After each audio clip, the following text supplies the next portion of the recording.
मी प्रियंका नाचन व्हिडिओमध्ये सगळ्यांचं मनापासून स्वागत करत आहे.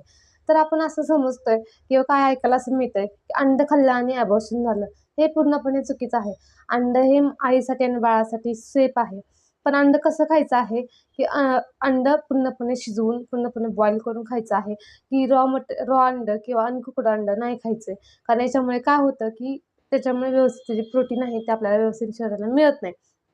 पण अंडा असा एक अंड्यामध्ये जवळ-जवळ 6 ग्राम प्रोटीन मिळतं. ते आईच्या आणि बाळाच्या हेल्थसाठी आणि वाढीसाठी खूप सारं हे आहे, लाभदायक आहे.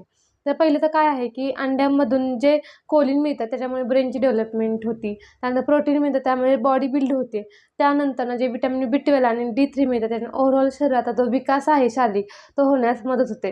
कारण रोज एक अंडं गेलंच पाहिजे आईच्या आहारामध्ये. आणि जर सध्या आता उन्हाळा आहे, तर उन्हाळ्यामध्ये अंडं खाणं योग्य आहे का? हो, नक्कीच आहे. पण 1 पेक्षा जास्त नाही, डेली 1 अंडं खाणं खूप गरजेचं आहे.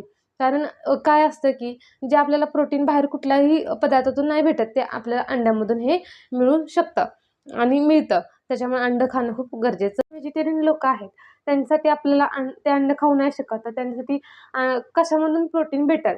तर त्यांनी मला नक्की कमेंटमध्ये प्रोटीन असं लिहा. मी त्याच्यावरती पण एक व्हिडिओ नक्की बनवेन. चलो बाय बाय. व्हिडिओ आवडल्यास नक्की लाईक करा, शेअर करा, कमेंट करा.